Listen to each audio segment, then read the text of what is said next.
Երեկվանից բազմաթիվ մարդիկ են այցելել Ադամին եւ տղերքին եւ ֆոտոներն են ուղարկում եւ մանավանդ այս վերջին օրերը ավելի շատ են կոնտակտի մեջ մտնում շատ օգտատերեր, որոնց ես երբևէ չեմ ճանաչել եւ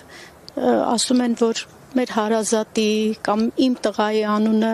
Ադամ եմ կնքել, դրանից ավելի մեծ ինչ ասեմ, հպարտություն, սփոփանք ես այս օրերին չեմ կարող գտնել, բայց նաև այսօր այնքան համահունչ ինչ-որ սենց հոգեվիճակ ա իմ մոտ մեր շատ սիրելի արցախցի հարազատներից մեկի, որոնց հետ մենք ծանոթացանք ապրիլյան պատերազմից հետո, երբ որ այցելեցինք Արցախ, երբ որ պետք է Ադամի դիրքը այցելենք իր անվան, դե գիտեք, որ ինքը Ջաբրայելում 112 դիրքի ավագն էր, հրամանատար, սերժանտ եւ մարտը վարել են շատ հմուտ, ինչպես շատ հմուտ զինվորականի նման եւ պայքարել են եւ հետ են մղել թշնամուն։ Բայց այդ մեր հարազատը Ռոմելա Դադայանը Արցախցի այսպիսի մի միտք ասաց երեք, որ Ջաբրայելի հզոր արծիվ, Ադամ ջան, Արաքսի պաշտպան, ես գիտեմ ձեր քո ընկերների հոգիները դեռ նեղացած են, բայց հաստատ կգա գեղեցիկ լավ ժամանակներ, ու մոտավորապես միտքը փոխանցում եմ բառացիորեն չեմ կարող ասել, եւ մենք հաստատ կհաղթենք չարին։ Այսպիսի զգացողություններ ա, որովհետև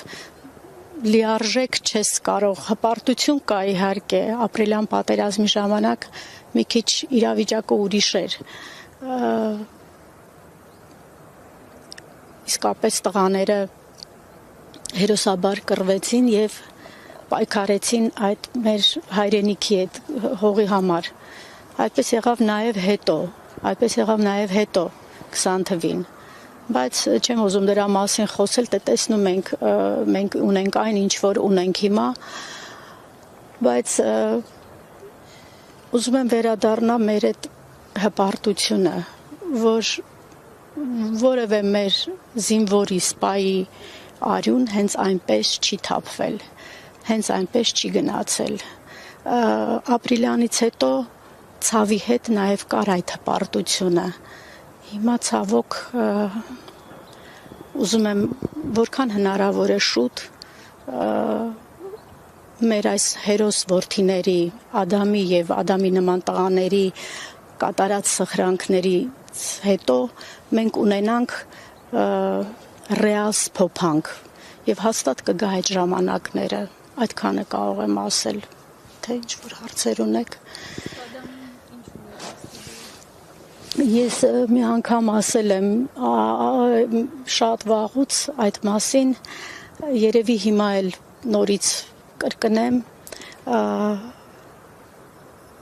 շատ-շատերը ասում են, որ թող բարեխոս լինեն, Ադամը եւ մյուս տղաները բարեխոս լինեն մեր երկրի համար, մեզ համար։ Ես համոզված եմ, որ ինքը եւ իր ծառայակից իր ջոկատը, որը հիմա նահատակված է, երկնքում են տղերքը եւ մյուս տղաները, հաստատ բարեխոս են մեր երկրի համար, մեր ընտանիքների համար։ Եվ այսպիսի մի բան, որ երևի միշտ մտքովս անցնում է, կասեմ, որ մինչև հանդիպում Ադամ ջան, կհանդիպենք։